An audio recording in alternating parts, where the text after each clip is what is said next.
11 апреля 2026 года в храме Гроба Господня в Иерусалиме произошло схождение благодатного огня.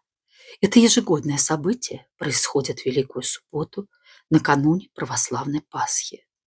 А для вас видео из храма Господня. Это ноябрь 2025 года. Я на ночной православной службе.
Tatăl nostru care ești în ceruri, sfințească-se numele Tău, fie împărăția Ta, facă-se voia Ta, precum în cer, așa și pe pământ.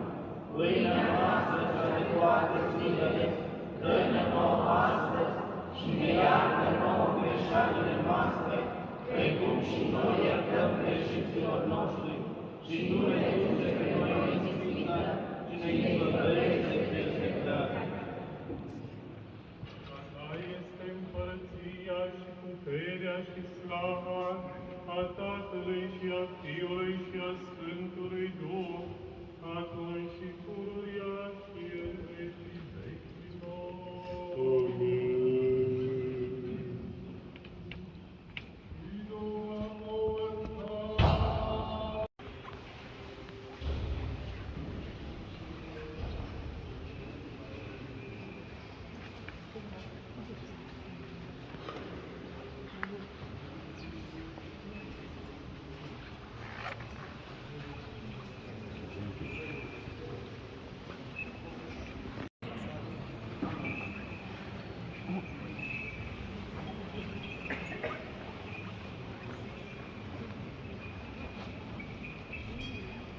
Did you take communion? No, it's there to take bread.